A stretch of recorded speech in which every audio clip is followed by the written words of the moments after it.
नमस्कार, स्वागत है आपका आज की नई क्लास में। जैसा कि आपको ज्ञात है, अपने एनसीईआरटी सीरीज जो कि भूगोल विषय से संबंधित कक्षा 6 से शुरू की है और इसे आगे कक्षा 12 तक अपने लेके जाएंगे। तो कक्षा 6 का ये जो तीसरा अध्याय है, स्थल रूप और जीवन, इसके बारे में आज हम चर्चा करेंगे। तो क्लास में बने रहिए, ज़्यादा से ज़्यादा अपने दोस्तों को शेयर करिए। तो पहला अध्याय, ये तीसरा अध्याय है स्थल रूप एवं जीवन। तो जहां तक स्थल रूप की बात करें, स्थल रूप, तो स्थल रूप अलग अलग प्रकार के होते हैं। यहां पर एक चीज मैं ऐड करना चाहूंगा आपके सामने। एक शब्द होता है उच्चावच। उच्चावच और उच्चावच जो है वो स्थल भाग के सबसे ऊंचे भाग और निम्न भाग, उन सबको कहते हैं। और उच्चावच जो है ये तीन प्रकार के होते हैं। तीन प्रकार के क्या होते हैं? उच्चावच, जिसमें प्राथमिक उच्चावच, ये प्रश्न पूछा जाता है, प्राथमिक उच्चावच, या फिर इसको बोल देते हैं प्रथम श्रेणी के उच्चावच। प्रथम श्रेणी के उच्चावच, तो इसमें आ जाते हैं महाद्वीप और महासागर। महाद्वीप व महासागर, याद रखना आपने। प्रथम श्रेणी के उच्चावच हो जाएंगे महाद्वीप और महासागर। सीधा सा प्रश्न पूछा जाता है कौन से प्राथमिक श्रेणी के उच्चावच है, तो कौन से हो जाएंगे? महाद्वीप और महासागर। उच्चावच कितने प्रकार के होते हैं? तीन प्रकार के होते हैं। प्रथम श्रेणी के, या प्राथमिक उच्चावच, या द्वितीय उच्चावच, और तृतीयक उच्चावच। तृतीयक उच्चावच आपको बस जानकारी हो, बिल्कुल आसान प्रश्न आता है, बस इतना याद रखें कि ये होते कौन से हैं। तो प्रथम श्रेणी के उच्चावच आ जाते हैं महाद्वीप और महासागर, जो कि हमने यहाँ पर बात कर लिया है। पृथ्वी के निर्माण में जो सबसे पहले स्थल भाग और जल भाग था वो है प्रथम श्रेणी के उच्चावच। और जो ये प्रथम श्रेणी के उच्चावच है महाद्वीप, जो ये कुल भूमि के लगभग 29%, 29% भाग पर फैले हुए हैं। एक चौथाई भाग पर, एक चौथाई भाग पर, एक चौथाई भाग पर महाद्वीप है 29%, और महासागर है 71%। तीन चौथाई भाग पर फैले हुए हैं, तीन चौथाई भाग पर फैले हुए हैं। एक बार दोबारा देखेंगे, उच्चावच कितने प्रकार के होते हैं? तीन प्रकार के होते हैं। प्रथम श्रेणी के उच्चावच महाद्वीप महासागर, जो कि हम पहले शायद ये दूसरा पार्ट था वो पढ़ चुके हैं। दूसरा है द्वितीय श्रेणी के उच्चावच। अब जो ये आपके महाद्वीप है, इसके ऊपर अन्नाछादन की क्रियाओं से जो आपके महाद्वीप है महासागर है, इसमें जितने भी प्रकार के भौगोलिक स्थल रूप है, जिसमें आपके पर्वत, पठार और मैदान, ये जो आपके भाग हैं ये किस में आ जाएंगे? द्वितीयक श्रेणी के उच्चावच। पर्वत, पठार, मैदान, ये किस में आएंगे? द्वितीयक श्रेणी के उच्चावच। अब जो आपके पर्वत हैं, पठार हैं, मैदान हैं, इन पर क्रिया होती है अन्नाछादन की। इसकी क्रिया होती है अन्नाछादन की, जिसको हम बोल देते हैं अनावर्तीकरण। अनावर्तीकरण में तीन भाग होते हैं। एक होता है आपका अपक्षय, एक होता है अपर्दन, और एक होता है सामूहिक स्थानांतरण। सामूहिक स्थानांतरण। कोई भी जो भाग होता है, उस चट्टान का मुलायम होना, कमजोर हो जाना भौतिक और रासायनिक क्रियाओं से, उसे बोलते हैं अपक्षय। जैसे उदाहरण के रूप में ये एक चट्टान है, इसके ऊपर भौतिक भौतिक हो जाएगा ताप और दाब, जिससे ये चट्टान आपकी फैलती है, सिकुड़ती है, और इसका ऊपरी भाग उड़ जाता है तो मुलायम हो जाती है।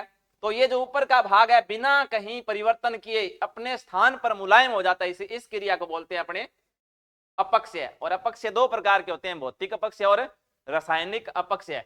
भौतिक, जिसमें ताप के कारण फैलाव होना, सॉरी, कम ताप के कारण सिकुड़ना। तो और दूसरा भाग होता है आपका भौतिक के बाद रासायनिक। अगर किसी भी भाग में जल का प्रवाह रहेगा तो उसमें जो क्रिया होगी वो रासायनिक क्रिया होगी, जिससे ऊपरी चट्टान क्या हो जाएगी, कमजोर होगी अपने ही स्थान पर, उसको बोलते हैं अपक्षय। अब क्या होता है, ये जो कमजोर चट्टान है ये वायु के माध्यम से अपना स्थान परिवर्तन कर ले, स्थानांतरण कर ले, हिमानी के माध्यम से अपना स्थान चेंज कर ले, वायु के माध्यम से ये जो कण है ये उड़कर दूसरे स्थान पर आ जाए, तो इसको बोलते हैं हम अपर्दन।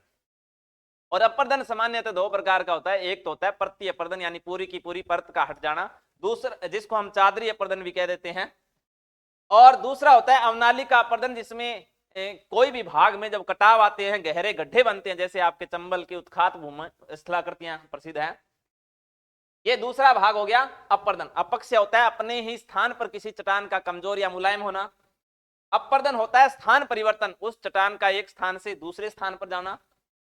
सामूहिक स्थानांतरण में पूरा का पूरा पर्वत खिसक के नीचे आ जाए, जैसे आपका भूस्खलन हो जाता है या फिर आपका हिमस्खलन हो जाता है, जिसको एवालांस कह देते हैं, तो इनके माध्यम से जो स्थलाकृतियां बनती है, तो वायु निर्मित स्थलाकृतियां,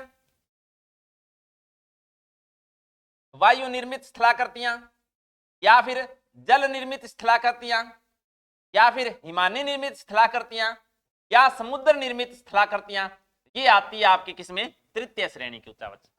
दोबारा ध्यान देंगे, प्रथम श्रेणी के उच्चावच में आते हैं महाद्वीप और महासागर, द्वितीय श्रेणी के उच्चावच में आते हैं स्थल रूप जिसमें पर्वत पठार मैदान, तृतीय श्रेणी के उच्चावच आते हैं पर्वत पठार पर बनने वाली स्थलाकृतियां, जैसे बहुत सारे टीले हैं, बरखान हो गया, अनुधेरे हो गया, अनुप्रस्थ हो गया, हिम गहवर हो गया, या फिर नुनाटक हो गया, या दीपावगिरी हो गया, बहुत सारी स्थलाकृतियां वो किसमें आ जाएगी, तृतीय श्रेणी के उच्चावच। एक बार दोहरान कर लेते हैं, उच्चावच तीन प्रकार के होते हैं, प्रथम श्रेणी के, द्वितीय श्रेणी के, तृतीय श्रेणी के। प्रथम श्रेणी के उच्चावच में महाद्वीप महासागर, द्वितीय श्रेणी के उच्चावच में आ जाएंगे पर्वत पठार मैदान, और तृतीय श्रेणी के उच्चावच में आ जाएंगे जितनी भी स्थलाकृतियां हैं निर्मित वायु जल और हिमानी से निर्मित और समुद्र से समुद्री लहरों से निर्मित स्थलाकृति आ जाएगी तृतीय श्रेणी के उच्चावच।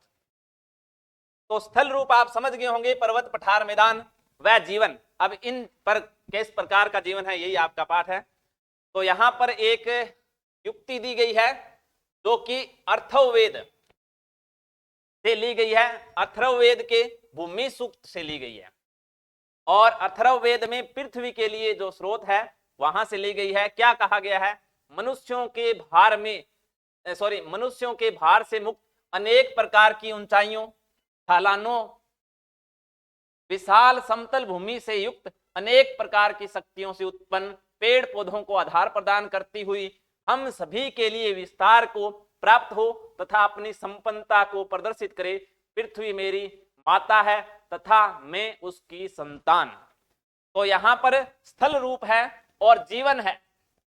मैं से या मनुष्यों से संबंध बात करें तो वो जीवन हो गया स्थल रूप, और यानी इस पर जितने भी पर्वत है, पठार है, मैदान है, इन पर निवास करने वाले जीव जंतु पेड़ पौधे सभी सामूहिक रूप से। आपको पता है वेद होते हैं आपके चार प्रकार के, एक होता है अथर्ववेद, सामवेद, अथर्ववेद, सामवेद, यजुर्वेद और चौथा वेद होता है अथर्ववेद, सामवेद, यजुर्वेद और एक होता है ऋग्वेद। ऋग्वेद क्या, तो वेदों की संख्या कितनी है, चार है। यही प्रश्न पूछ लिया जाता है, वेद कितने होते हैं, चार होते हैं। कौन कौन से, ऋग्वेद, सामवेद, यजुर्वेद और अथर्ववेद। और ये जो कोटेशन आपकी कि पृथ्वी मेरी माता है तथा मैं उसकी संतान, तो ये किस से ली गई है, ये अथर्ववेद के भूमि सूक्त से ली गई है। इसका मतलब वेदों में भौगोलिक शब्दावलियों, भूमि, भूगोल और बाकी जो भूकंप हो गए, ज्वालामुखी हो गई, इसकी जानकारी भी दी गई है। आगे देखेंगे सॉरी, परिचय की बात करें, अन्य स्तनधारी जीवों के समान मानव भी पृथ्वी पर निवास करता है। जैसा कि आपने देखा है भूमि के अनेक रूप और विशेषताएं हैं, एक क्षेत्र से दूसरे क्षेत्र में उसका स्वरूप बहुत परिवर्तित हो जाता है। तो एक क्षेत्र से भूमि के अनेक स्वरूप व विशेषताएं हैं, एक क्षेत्र से दूसरे क्षेत्र में इसका स्वरूप बहुत परिवर्तित हो जाता है। तो हमने जब महाद्वीप महासागर, उससे पहले हमने अक्षांश देशांतर पढ़े थे। तो जो आपकी पृथ्वी है, पृथ्वी के ऊपर अगर स्थान बदलेगा तो रहन सहन यानी सांस्कृतिक वातावरण भी चेंज होगा, स्थल रूप भी चेंज होंगे, वहां की जलवायु भी परिवर्तित होगी। जैसे ये आपका विषुवत रेखा है, इसके पास के इलाके हैं उष्ण यानी गर्म, तो यहाँ पर रहने वाले लोग अलग प्रकृति के अलग सांस्कृतिक विशेषताओं से युक्त होंगे। यहाँ का जो भाग है ये हो जाएगा शीतोष्ण या उपोष्ण, तो यहाँ पर अलग प्रकार के लोग रहेंगे। और जो ये ऊपर 66 से 90 डिग्री का भाग है ये हो जाएगा शीत भाग। तो यहाँ पर अलग प्रकार के जीव जंतु, वनस्पतियां और लोग रहेंगे। और पर्वत भाग है, पर्वतीय भाग में पर्वतों में की अनुकूलता स्थापित लोग रहेंगे, मैदानों में अलग प्रकार का सांस्कृतिक परिवेश होगा, तटीय क्षेत्रों में अलग प्रकार का क्या होगा, सांस्कृतिक परिवेश होगा। यही कहा गया है कि भूमि के अनेक रूप होते हैं, जिसमें पर्वत, पठार, मैदान, एक क्षेत्र से दूसरे क्षेत्र में उसका स्वरूप बहुत परिवर्तित होता है। तो यहाँ का रहन सहन, खान पान और जीवन यापन, सांस्कृतिक विशेषताएं पर्वत से अलग होती है, मैदान की मैदान से अलग होती है, तटीय भूमि की। उत्तर प्रदेश के प्रयागराज पहुंचते हैं फिर, तो यहां ध्यान रखना है प्रयागराज, प्रयागराज कहां पर है, उत्तर प्रदेश में। और फिर उत्तराखंड के अल्मोड़ा में, तो अल्मोड़ा स्थान कहां है, आपके उत्तराखंड में है। इन रास्तों में आप अलग अलग दृश्य भूमि, जिसको लैंडस्केप कह देते हैं, क्या बोल देते हैं, लैंडस्केप, देखते हैं। वास्तव में उनके 3 प्रकार के स्थल रूप होते हैं, लैंड फॉर्म्स दिखाई देंगे, इसे हम आगे देखते हैं। जो आपके स्थल रूप लैंड फॉर्म्स हैं, इसमें हमें कौन कौन से क्षेत्र मिलेंगे, तो इसमें आपको पर्वत भी मिलेंगे, पठार भी मिलेंगे और मैदान भी मिलेंगे। तो यहां पर बात की है प्रयागराज, तो मैदानी इलाका है। अल्मोड़ा है जो पर्वतीय क्षेत्र है, तो यहां पर यही बात की गई है कि जो स्थल रूप है, जिसको हम जर्मन भाषा का ये लैंडस्केप शब्द कह देते हैं इसको, तो यहां पर कहा गया है 3 प्रकार के स्थल रूप मिलते हैं, कौन कौन से, पर्वत, पठार और मैदान। तो यहां पर कुछ बातें बताइए। कक्षा की गतिविधियों के स्वरूप पर 4-5 विद्यार्थियों को समूह बनाइए, ये सामान्य सी बातें हैं सिखाने के लिए। तो यहां शब्द है तुंगता, इसका ध्यान रखता है, एल्टीट्यूड भी कह देते हैं इसको। तुंगता क्या होता है, समुद्र तल से किसी वस्तु लक्ष्य की ऊंचाई। हम कहते हैं समुद्र तल से ऊंचाई, कोई भी क्षेत्र होता है उसकी समुद्र तल से ऊंचाई क्या है, समुद्र तल से ऊंचाई।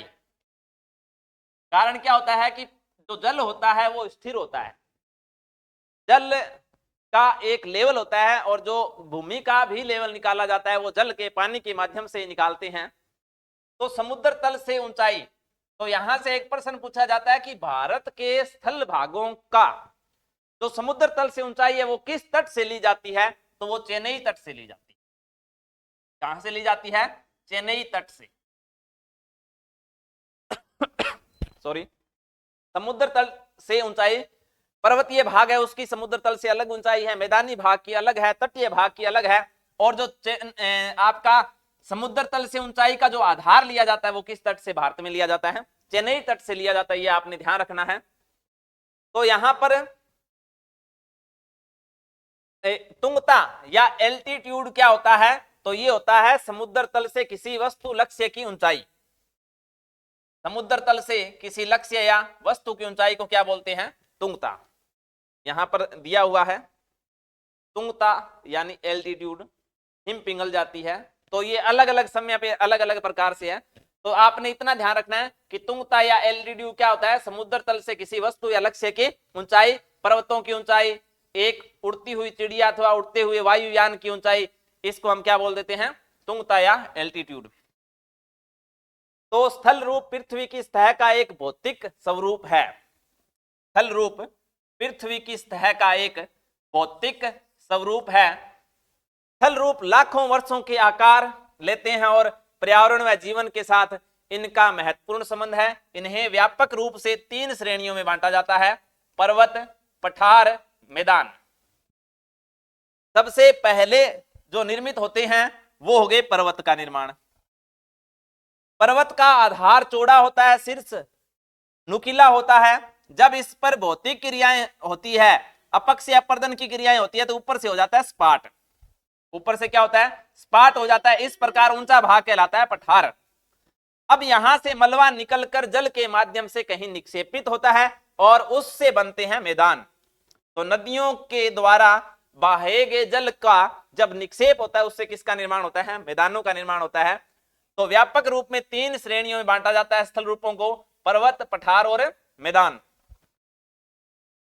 इसमें बस कोई विशेष बात है नहीं, सामान्य सी बात है कि स्थल रूप पृथ्वी की सतह पर एक भौतिक स्वरूप है। स्थल रूप लाखों वर्षों के आकार लेते हैं।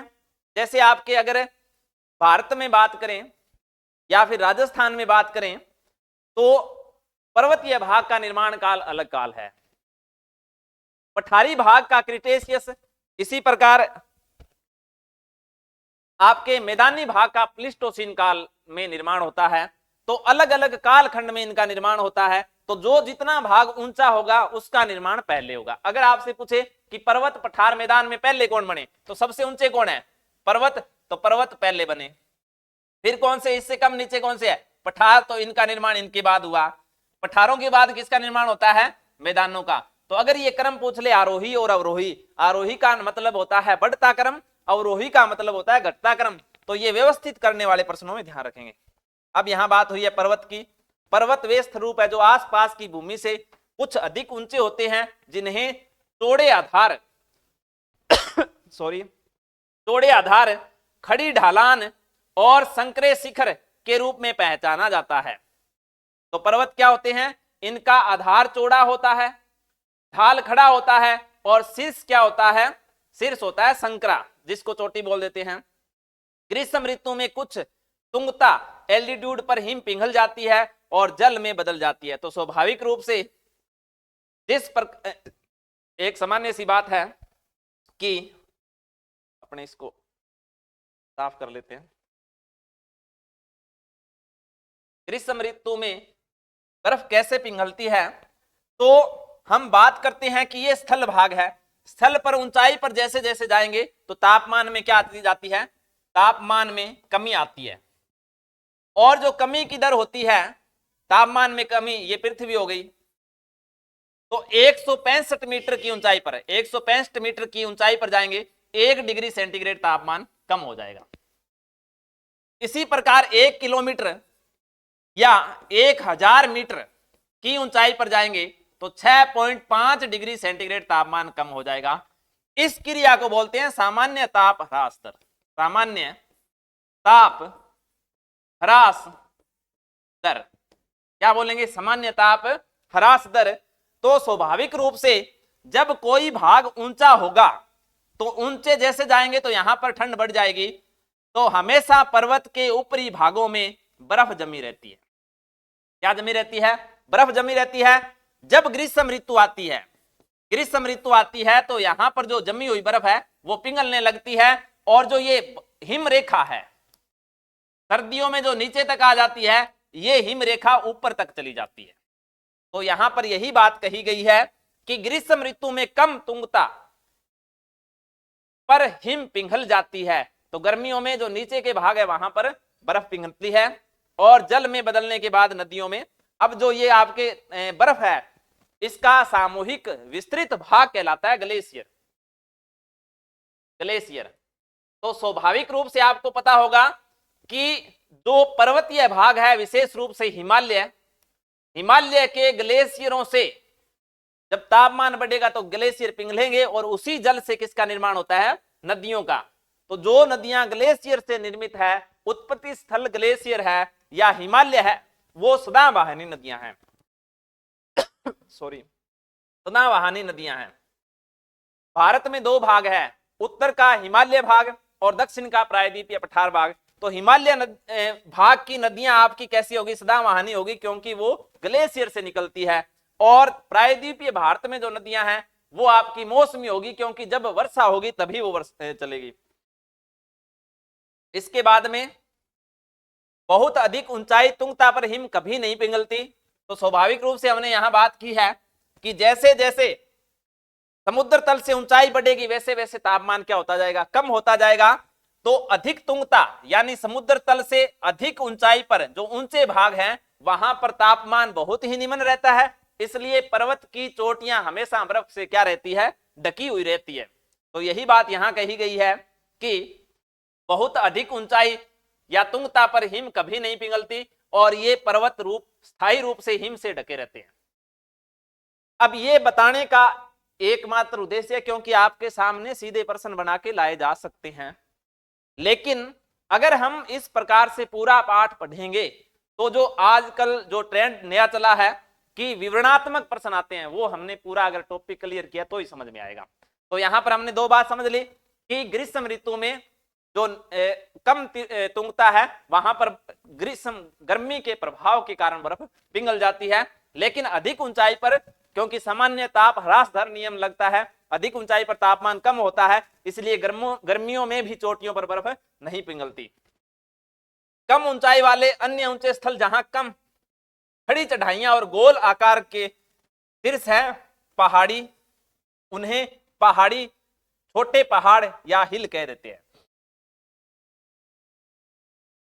तो यहां पर पर्वत और पहाड़ी की बात हुई है, पर्वत और पहाड़ी की बात हुई है। तो एक बार दोबारा ध्यान देंगे, जब हमने पर्वत की बात की थी तब क्या बात की थी कि पर्वत जो स्थल रूप है जो आसपास की भूमि से अधिक ऊंचे होते हैं, आधार क्या होता है, चौड़ा होता है और खड़ी ढालान वाले होते हैं, और शीर्ष क्या होता है, शंकु, इसे तो हम क्या बोलेंगे, पर्वत। अब किसकी बात हुई है, पहाड़ी।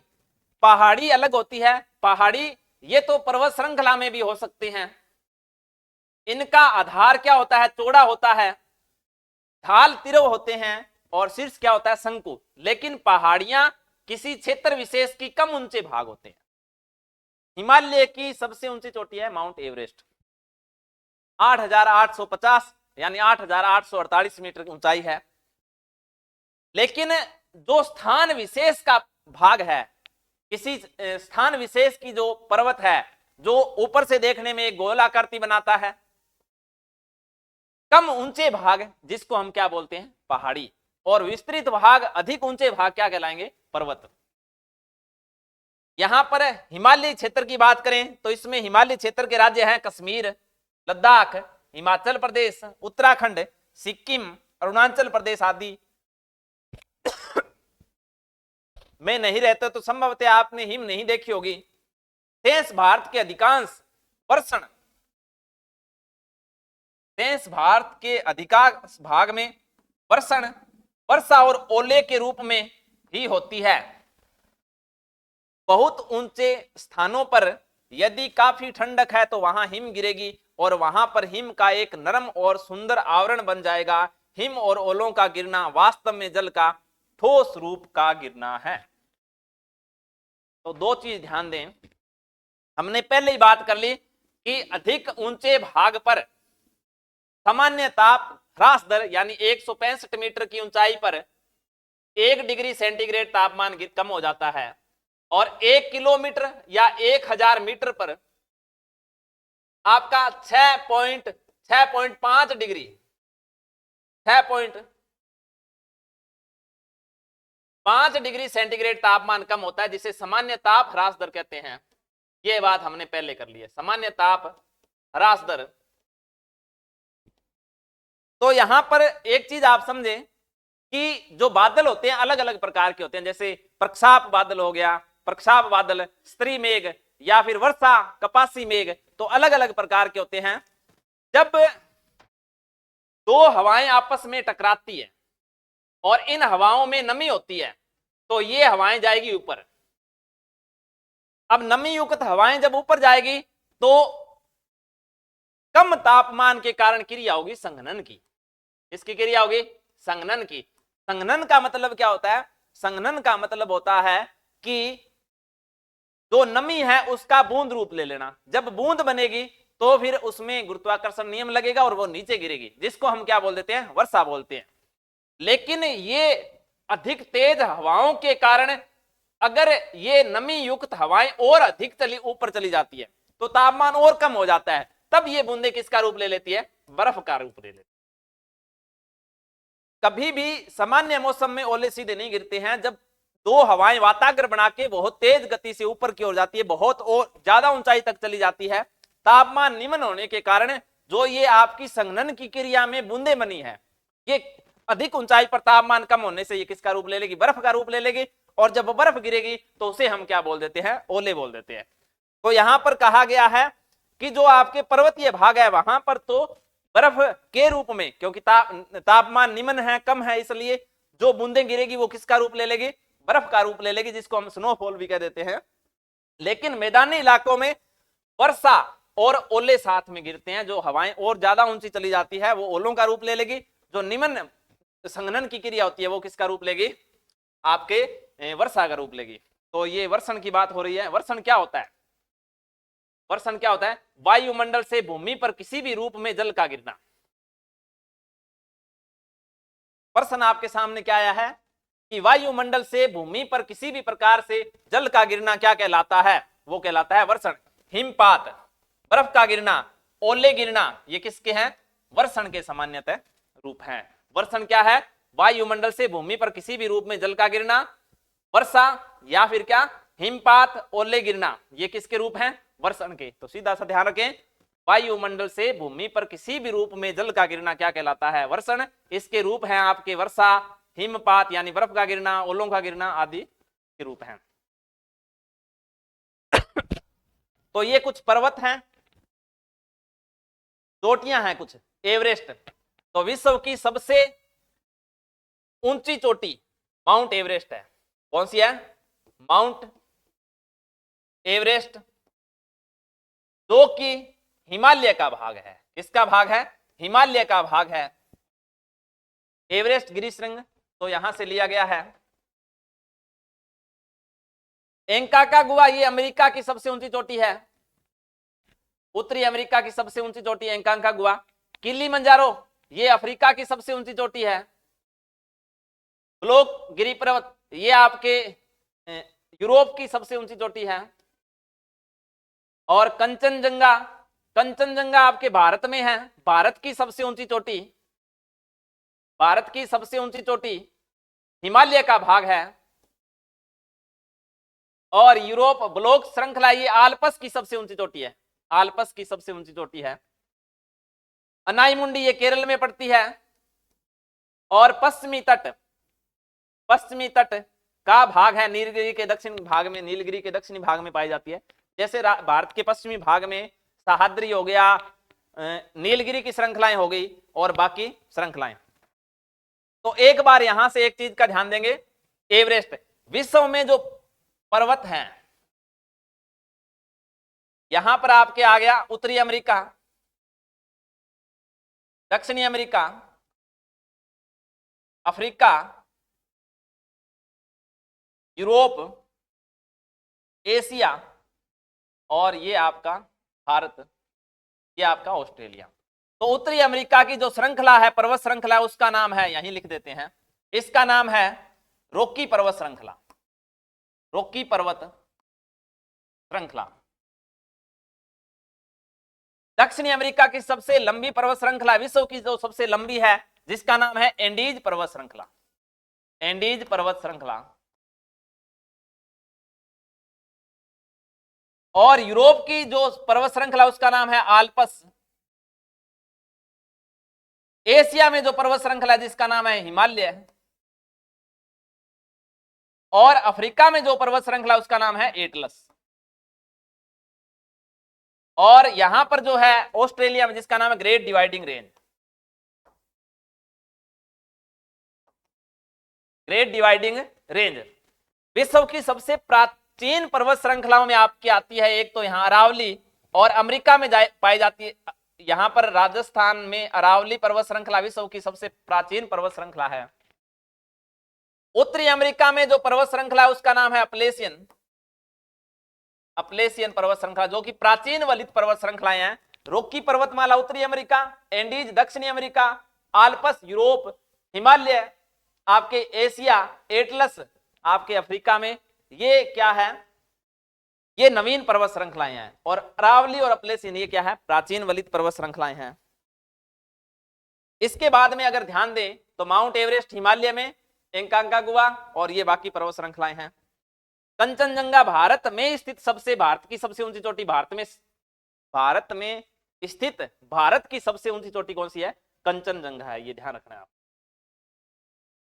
इसके बाद में वर्गीकरण किया गया है, तो ये आपके एशिया में हिमालय हमने अभी बात की है, यूरोप में आल्प्स है, दक्षिणी अमेरिका में एंडीज है, ठीक है, तो ये अभी अभी हमने बात की है कि उत्तरी अमेरिका में रॉकी पर्वतमाला है, दक्षिणी अमेरिका में एंडीज है, यूरोप में आल्प्स है, एशिया में हिमालय है और अफ्रीका में एटलस है। तो यही बात यहां लिखी गई है कि एशिया का हिमालय, यूरोप में आल्प्स, दक्षिण अमेरिका में एंडीज, कुछ पर्वत श्रृंखलाएं हैं।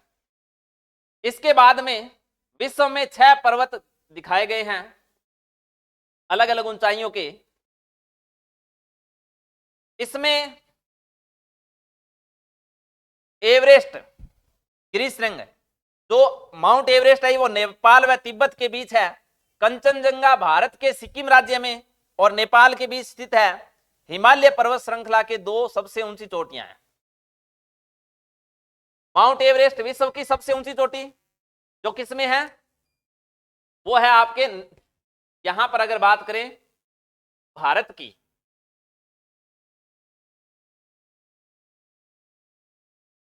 तो यहां पर हिमालय में है एवरेस्ट, जो आपके तिब्बत और नेपाल के बीच में है।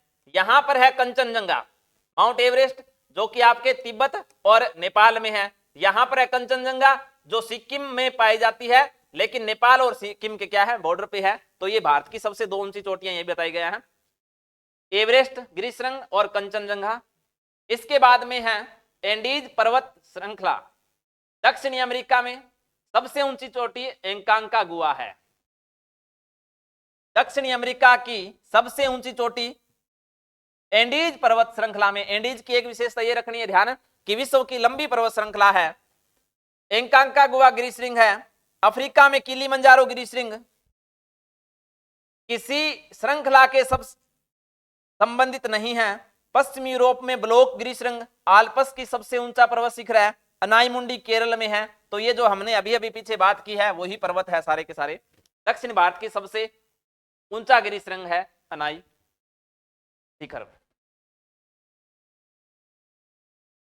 यहां पर पर्वतों में वन, ये कुछ पर्वतीय जीवों के बारे में बताया गया है। गोल्डन ईगल, सुनहरा गरुड़,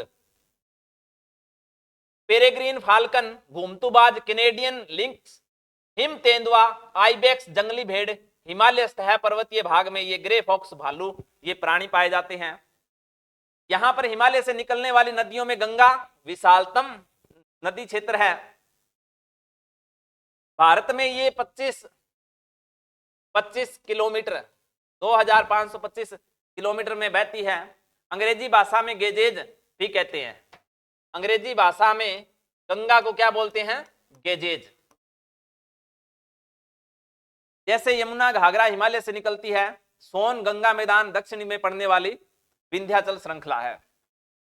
ठीक है, तो ये आपने थोड़ा सा ध्यान देना। भारत में सीढ़ीदार वेदिका, तो भारत में चावल की खेती पानी वाले क्षेत्रों में की जाती है और चावल का जो खेत होता है वो कैसा होता है, वो होता है समतल। और समतल जो भाग होता है, पर्वतीय भाग में जब समतल खेती की जाती है तो सीढ़ी के रूप में क्या बन जाते हैं, खेत। इसी प्रकार जो सीढ़ी के रूप में बने हुए खेतों को क्या बोलते हैं, सीढ़ीदार कृषि।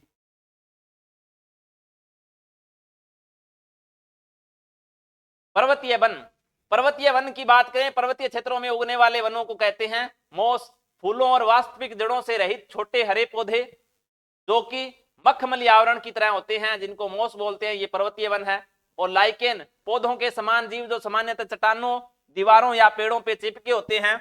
तो मॉन्स और लाइकेन कहां की वनस्पति है, ये पर्वतीय वन है।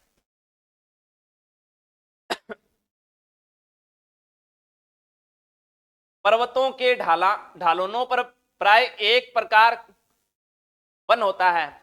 पर्वतों के ढलानों पर प्राय एक प्रकार का वन होता है जिसे पर्वतीय वन कहते हैं। तो ध्यान रखना है, पर्वतों के ढलानों पर जो वन होते हैं उन्हें क्या बोलते हैं, पर्वतीय वन कहते हैं। इन पेड़ों की ऊंचाई अधिक होती है, शंकु के आकार में होते हैं, इनकी पत्तियां पतली नोकदार होती है। अधिक ऊंचाई पर पेड़ों की जगह घास, मॉस और लाइकेन, मॉस जिसको अपने काई भी कह देते हैं, पाई जाती है। 1500 वर्ष पूर्व प्राचीन भारत में महान कवि कालिदास ने काव्य से 2 श्लोक दिए हैं। काव्य ग्रंथ है कुमार संभव, हिमालय की स्तुति से आरंभ होता है। उन संस्कृत श्लोकों को सरल हिंदी अनुवाद है। यहाँ भारत में उत्तरी भाग में देवता सदृश्य पूजनीय हिमालय नाम से पर्वतों का राजा है। तो भारत के उत्तर में क्या है? हिमालय। पश्चिम में लेकर पूर्वी समुद्र तक फैला हुआ है। देखकर ऐसा लगता है मानो कि पृथ्वी को नापने का मापदंड है। तो ये जो आपकी कोटेशन है या बात है, ये किसमें कही गई है? ये आपके कालिदास जो कवि हैं उनकी रचित रचना कुमार संभव में हिमालय की स्तुति में कहा गया है। सॉरी। गंगा के झरनों की फुहारों से युक्त देवदार के वृक्षों को हिलाने और मोर पंखों के फरफराने वाली शीतल मंद सुगंधित वायु पर्वतवासी जो मृगों की खोज हिमालय में घूमते रहते हैं, थकान को मिटाते हैं। तो ये बातें किसमें लिखी गई है? कालिदास की। तो यहां ध्यान रखना है कि कुमार संभव किसकी रचना है? तो ये कालिदास की रचना है। ये कुछ पर्वतीय क्षेत्र के जीव हैं। पेरेग्रीन फाल्कन, ये आपका हिमालयी तहर, पहाड़ी खरगोश, गोल्डन ईगल, कनेडियन लिंक्स, याक, आइबेक्स, ग्रे फॉक्स, तेंदुआ और भालू। तो ये जो हमने पीछे पक्षी देखे हैं वही सेम पक्षी हैं। ये शायद पढ़ लिया ना हमने, दोबारा आ गया है। तो आज टेक्निकल टीम के जो सदस्य हैं, कंप्यूटर ऑपरेटर हैं, वो आज छुट्टी पे 2 दिन। तो ये एक बार व्यवस्था की गई है आपके लिए, जैसा भी है। अगर आपको क्लास अच्छी लग रही है, समझ में आ रहा है, तो आगे से आगे शेयर करें और कम से कम आप इसको नोट करें। महत्वपूर्ण जानकारियों के जो प्रश्न होते हैं वो यहीं से साफ साफ आपके सामने परीक्षा में मिलेंगे। तो इसको आप बढ़िया से तैयार करें और कोशिश करें कि मार्केट से आप जो एनसीईआरटी की बुक है वो खुद खरीद के और अपने पास में नोट्स के रूप में या फिर अपने अध्ययन के लिए इसका प्रयोग करें। ठीक है। तो यहाँ पर पर्यटक पर्वतों पर साहसिक खेलों के लिए जाने जाते हैं। पर्यटन क्या होता है कि जो घूमना होता है उसे पर्यटन बोलते हैं। पर्वतीय लोगों के लिए आय का महत्वपूर्ण साधन है, क्योंकि जब पर्यटन लोग घूमने के लिए आते हैं तो वो खाना खाते हैं, होटलों में रुकते हैं और अलग अलग एडवेंचर करते हैं, जिससे क्या है कि उस क्षेत्र की इकोनॉमी ग्रोथ करती है। तो जो भी पर्यटन आएंगे तो पर्वतीय भागों में क्या है, आय के महत्वपूर्ण साधन है। पर्वतों में स्वच्छ हवा, मनोरम प्राकृतिक दृश्य सभी पर्यटकों को आकर्षित करते हैं। कुछ खेल है स्कीइंग, हाइकिंग, पर्वतारोही, पैराग्लाइडिंग। अनेक शताब्दियों से लोग पवित्र स्थानों की तीर्थ यात्रा के लिए पर्वतों की यात्रा करते रहे हैं, परंतु बहुत सारे पर्यटनों के एक साथ आने से पर्वतों के पर्यावरण में दबाव पड़ता है। सही संतुलन बनाए रखना कठिन हो जाता है, क्योंकि जब पर्यटन जाते हैं तो उससे फिर वो यूज किए हुए सामग्री को इधर उधर डालते हैं, तो इससे प्रदूषण भी फैलता है।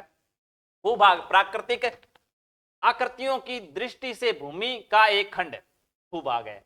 घाटी क्या है? पहाड़ों के बीच एक निचला क्षेत्र जिसमें प्राय नदी और जलधारा बहती है। तो ये पर्वतीय भाग है और ये बीच का जो भाग है यहां से नदी वगैरह बह रही है, तो ये कौन सी हो जाएगी? घाटी।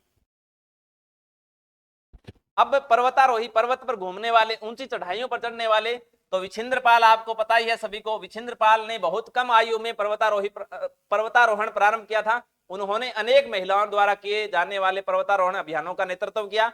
विछिंद्रपाल ने 1984 में एवरेस्ट गिरिश्रृंग पर चढ़ने वाली प्रथम भारतीय महिला बनी थी। तो ध्यान रखना है, 1984 में हिमालय के सबसे ऊंचे पर्वत श्रृंग माउंट एवरेस्ट पर फतह हासिल की थी। कौन सी महिला ने? विछेंद्रपाल ने। इसलिए इन्हें पद्मश्री 1984 में मिला और पद्म विभूषण 2019 में मिला। सीधा सा प्रश्न पूछा जाएगा कि 1984 में एवरेस्ट गिरिश्रृंग पर चढ़ने वाली पहली महिला कौन थी? तो कौन थी वो? विछेंद्रपाल। उन्हें पद्मश्री कब मिला था? 1984 में। पद्म विभूषण कब मिला था? 2019 में। अरुणिमा सिन्हा, अरुणिमा सिन्हा 22 वर्ष की थी जब एक दुर्घटना में उन्होंने अपना एक पैर गवा दिया। विछेंद्र पाल के प्रोत्साहन और प्रशिक्षण से 2013 में उन्होंने एवरेस्ट गिरिशृंग पर चढ़ाई की। इसके बाद उन्होंने अंटार्कटिका, मिशन गिरिशृंग सहित सभी महाद्वीपों की सबसे ऊंची चोटियों पर चढ़ाई की। इस उपलब्धि के लिए इन्हें 2015 में पद्मश्री से सम्मान मिला। ठीक है, तो इनका भी आपने ध्यान रखना है, प्रश्न पूछा जा सकता है। तो यहां पर आकस्मिक बाढ़, भूस्खलन, हिमस्खलन, बादल फटना, ये कुछ घटनाएं हैं। आकस्मिक बाढ़ तो क्या होता है? स्थान विशेष पर आकस्मिक बाढ़ आना बहुधा ऐसा बादल फटने से होता है। पानी का बहुत सारा एक साथ गिरना या बहुत अधिक तेज बारिश होना भी बाढ़ का क्या होता है? कारण होता है। भूस्खलन, पर्वतीय भूखंड के एक बड़े भाग का एक चट्टान का आकस्मिक टूट के गिर जाना, पर्वतीय भाग का टूटकर नीचे की ओर खिसक जाना क्या कहलाता है? भूस्खलन। हिमस्खलन, बर्फ का खिसकना जिसको एवालांस भी कह देते हैं। पर्वतों के अकस्मात यानी पर्वत की चोटियों में जब ज्यादा बर्फ हो जाती है तो वो पिघल खिसक कर नीचे आ जाती है पूरी की पूरी भाग, जैसे ये पर भूमि से नीचे खिसक जाती है, जिसको क्या बोलते हैं? हिमस्खलन या एवालांस। बादल फटना, अचानक प्रचंड तूफान सहित वर्षा का होना, यानी तेज वर्षा को ही हम क्या बोल देते हैं? बादल फटना। तो ये कुछ घटनाएं दिखाई गई है। बाढ़ आ गई एकदम से, भूस्खलन, पर्वतों या नियंत्रण रूप, हिमस्खलन, एवालांस, भारी हिमपात, बादल फटना, ठंडा मौसम। तो ये कुछ घटनाएं हैं। इसके बाद में ध्यान देंगे पठार। पठार एक ऐसी स्थलाकृति है जो आसपास की भूमि उठी होती है, प्राय इसकी सतह चपटी होती है, कुछ पार्श्व सीधा खड़ा होता है। पर्वतों के समान पठार पृथ्वी के इतिहास के संदर्भ में नवीन प्राचीन हो सकते हैं। पठारों के दो उदाहरण है। तिब्बत का पठार विश्व का सबसे बड़ा और ऊंचा पठार है। विश्व का सबसे बड़ा और ऊंचा पठार कौन सा है? तिब्बत का पठार। विश्व का सबसे ऊंचा पठार कौन सा? तिब्बत का पठार। और दूसरा है दक्षिणी पठार। पठारों की ऊंचाई कुछ 100 मीटर से लेकर के हजारों मीटर तक हो सकती है। तिब्बत के पठार की ऊंचाई 4500 मीटर है। इस कारण इसे विश्व की छत, तो दुनिया की छत या विश्व की छत किसे कहते हैं? तिब्बत के पठार को विश्व का सबसे ऊंचा पठार है ये। पूर्व से पश्चिम लंबाई इसकी 2500 किलोमीटर लंबा है। ठीक है, तो ये इसमें महत्वपूर्ण जानकारी थी जो आपने ध्यान रखनी है।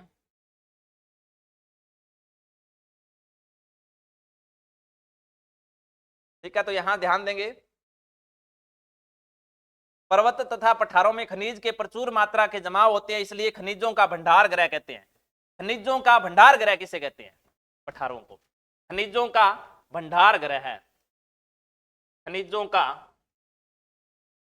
भंडार ग्रह ये किसे कहते हैं? ये कहते हैं आपके पर्वत और पठारों को। पठारों को क्या बोलते हैं? खनिजों का भंडार गृह। पठारों के खनन मुख्य गतिविधियां जहां विश्व के सबसे बड़ी खाने पाई जाती है। उदाहरण के लिए पूर्वी अफ्रीका का पठार सोने और हीरे के खनन के लिए प्रसिद्ध है। भारत का छोटा नागपुर का पठार, जिसे भारत का रूर प्रदेश भी कह देते हैं, लोहा, कोयला और मैग्नीज यहां प्रचुर मात्रा में पाए जाते हैं। इसके बाद में विश्व भर में पठारों का पर्यावरण बहुत विविधतापूर्ण है। कई पठारों की चट्टानी मिट्टी पाई जाती है, मैदानी मिट्टी की तुलना में कम उपजाऊ होती है। तो ये कोई विशेष बात है नहीं। यहाँ चेरापूंजी, यहाँ पर ये जो जलप्रपात आपको दिख रहा है इसका नाम क्या है? इसका नाम है नह काली काई जलप्रपात। नह काली काई जलप्रपात, जलप्रपात। तो ध्यान रखेंगे ये नह काली काई जलप्रपात कहां पर है? ये है चेरापूंजी में। कहां पर है? चेरापूंजी में। और ये चेरापूंजी कहां पर है? ये है मेघालय में। मेघालय में, और इसकी ऊंचाई है 340 मीटर। तो अगर आपसे पूछ ले कि नह काली काई जलप्रपात कहां है, देखिए आपकी कक्षा 6 की बुक में साफ साफ आपके चित्र के साथ में दर्शाया गया है। नह काली काई जलप्रपात की ऊंचाई कितनी है? 340 मीटर है। और ये कहां स्थित है? तो ये चेरापूंजी यानी मेघालय में स्थित है। आपको यह भी पता है कि विश्व की सबसे अधिक वर्षा मासिनराम गांव मेघालय में होती है। अगर मेघालय मासिनराम गांव मेघालय ना आए तो फिर हम विश्व की सबसे अधिक वर्षा किसे बताएंगे? चेरापूंजी को। तो चेरापूंजी में जो ये झरना है, जलप्रपात है, इसका नाम क्या है? नह काली काई जलप्रपात, और इसकी ऊंचाई कितनी है? 340 मीटर। अब यहां पर कुछ पठार बताए गए हैं। विक्टोरिया जलप्रपात, विक्टोरिया जलप्रपात कहां पर है? ये अफ्रीका में, दक्षिण अफ्रीका में जेम्बेजी नदी के ऊपर है। विक्टोरिया जलप्रपात कहां पर है? तो ये है दक्षिण अफ्रीका की जेम्बेजी नदी पर। और हुंडरू जलप्रपात, हुंडरू जलप्रपात कहां है? ये छोटा नागपुर के पठार में स्वर्ण रेखा नदी के ऊपर है। इसके बाद में जोग जल प्रपात कहां पर है? ये पश्चिम घाट में श्रावती नदी के ऊपर है जोग जलप्रपात। तो दोबारा ध्यान देंगे, विक्टोरिया, विक्टोरिया जलप्रपात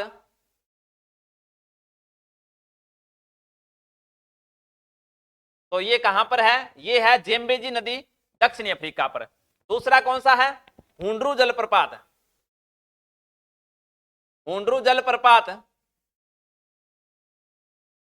ये है आपका छोटा नागपुर के पठार में स्वर्ण रेखा नदी के किनारे है। इसके बाद में है जोग जलप्रपात, जोग जलप्रपात, और इनमें सबसे महत्वपूर्ण भी है जोग जलप्रपात, जो कि श्रावती नदी पर है और ये पश्चिमी घाट में है। ठीक है। तो और नहकालिकाई जलप्रपात कहां पर है? ये चेरापूंजी यानी मेघालय में है। तो ये कुछ पठार एक बार दोहरान कर लेते हैं। विक्टोरिया जलप्रपात दक्षिण अफ्रीका में जेम्बेजी नदी पर है। छोटा नागपुर का पठार स्वर्ण रेखा नदी पर है। हुंडरू जलप्रपात स्वर्ण रेखा नदी पर छोटा नागपुर के पठार में है। जोग जलप्रपात आपके पश्चिमी घाट में श्रावती की नदी के किनारे पर है। नहकालिकाई जलप्रपात आपके चेरापूंजी के पठार में स्थित है। मैदान की बात करें तो मैदान ऐसी स्थलाकृति है जिसका विस्तार सपाट, हल्का, तरंगित धरातल होता है। कई ऊंचाई पहाड़ियां तथा गहरी घाटियां नहीं पाई जाती। इसकी समुद्र तल से ऊंचाई लगभग 300 मीटर से अधिक नहीं होती। पर्वत श्रृंखलाओं से निचले भाग नदियों के बाढ़ से निर्मित समतल भूमि है। यहां नदियां रेत, चट्टानों के कणों और गाद को एकत्र करती है। इन्हें तलछट कहा जाता है। नदियां इन तलछटों को अपने साथ बहाकर समतल भूमि में लाकर जमा देती है, मिट्टी को उपजाऊ बनाती है। फलस्वरूप मैदान के प्रकार में फसलें उपजाऊ होती है। भूभागों, इस प्रकार भूभागों में लोगों का मुख्य आर्थिक व्यवसाय कृषि होता है। क्योंकि मैदान उपजाऊ होते हैं तो यहाँ पर कृषि उत्पादन अच्छा होता है। तो यहाँ पर बताया गया है कि ये जो क्षेत्र है ये अलास्का है, रॉकी पर्वतमाला उत्तरी अमेरिका में। उत्तरी अमेरिका की नदी मिसिसिपी है। उत्तरी अमेरिका की सबसे बड़ी नदी भी मिसिसिपी है। अफ्रीका में विश्व की सबसे लंबी पर्वतमाला एंडीज पर्वतमाला है। विश्व की दूसरी सबसे बड़ी नदी अमेजन है। पानी की मात्रा विश्व में सबसे ज्यादा अमेजन में है। पेंटागोनिया का मरुस्थल है जो कहां पर है? आपके दक्षिणी अमेरिका में है। यूराल पर्वत है जो कि एशिया और यूरोप को अलग करता है। एटलस पर्वत श्रृंखला है, अफ्रीका की नवीनतम पर्वत श्रृंखला है। नील नदी, विश्व की सबसे लंबी नदी कौन सी है? नील नदी है जो कि पूर्वी अफ्रीका में है। गंगा ब्रह्मपुत्र का मैदान ये भारत में है। हिमालय, विश्व का सबसे ऊंची पर्वत श्रृंखला आपकी हिमालय है। और यांगत्से ये आपकी चीन की नदी है। मंगोलिया देश है और तिब्बत एक पठार है। तो ये कुछ जगह बताई गई है। विश्व में पर्वत पठारों को दर्शाया गया है, तो आपने थोड़ा ध्यान रखना है।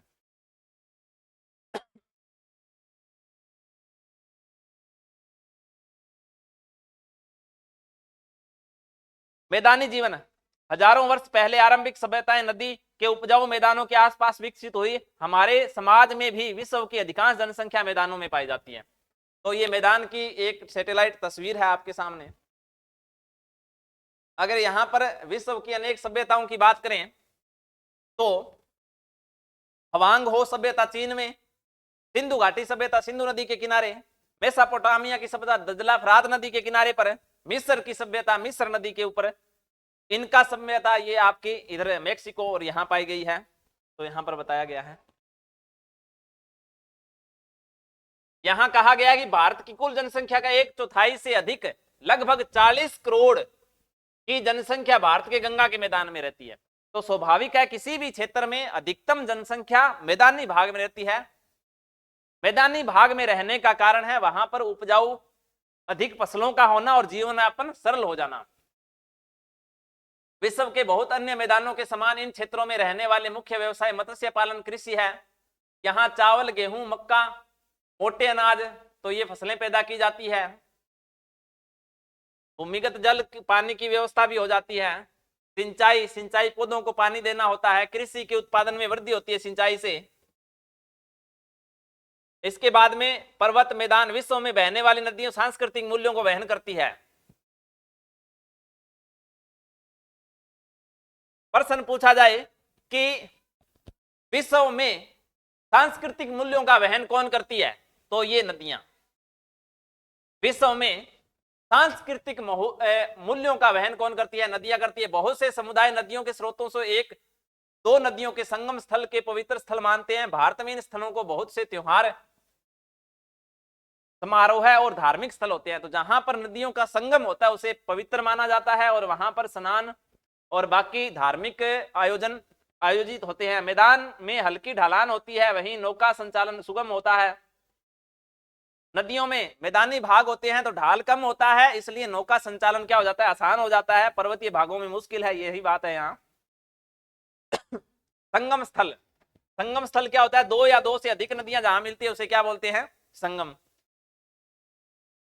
इसके बाद में यहां पर प्राचीन तमिल संगम कविता में 5 टीने 5 दृश्य भूमि है। यहां पर एक शब्द है टीने। तो ये टीने क्या होता है, ये तमिल भाषा का शब्द है और तमिल भाषा में अलग अलग स्थलाकृतियों को क्या बोलते हैं, टीने बोलते हैं। तो तमिल संगम कविताओं में 5 टीने यानी 5 दृश्य भूमि बताई गई है, जो कुछ विशिष्ट देवताओं, जीवन शैली, मनोदशाओं और भावनाओं जैसे प्रेम, अनुराग, अलगाव, झगड़ा आदि से जुड़ी है। 5 दृश्य भूमि को बताया गया। एक है कुरिजो। तो कुरिजो दृश्य भूमि को पर्वतीय भाग बोलते हैं और पर्वतीय भाग में आखेट और संग्रहण किया जाता है। जो तमिल भाषा में टीने शब्द है, दृश्य भूमि है, वो किसके समान है, पर्वतीय भाग के समान है। कौन सी, कुरिजी। और जो पर्वतीय भाग होते हैं वहां पर आखेट होता है जीवों को मार के खाना, शिकार जिसको बोल देते हैं। आखेट क्या होता है, शिकार। और संग्रहण करना, कंदमूल का एकत्रीकरण करना, ये पर्वतीय क्षेत्रों के प्रमुख व्यवसाय हैं। और टीने भाषा में यानी तमिल भाषा में इसे कुरिजी भी कहते हैं। मुलाई, जो दृश्य भूमि मुलाई तमिल भाषा में है, वो घास के मैदानों के समान है, वन क्षेत्र है, जिसे हम क्या बोल देते हैं, पशुपालन। मरुदम होते हैं उपजाऊ कृषि के मैदान को मरुदम बोलते हैं और यहां पर क्या किया जाता है, कृषि। घास के मैदान वन होते हैं, वहां पर अच्छी प्रकार से फसलें पैदा नहीं की जाती। जहां अच्छी फसलें पैदा नहीं होगी वहां क्या होगा, पशुपालन, और इसे तमिल भाषा में क्या बोलते हैं, मुलाई। मरुदम तमिल भाषा का शब्द है जो कि उपजाऊ कृषि के मैदान की तरह है और यहाँ उपजाऊ मैदान है तो यहाँ पर क्या की जाएगी, कृषि।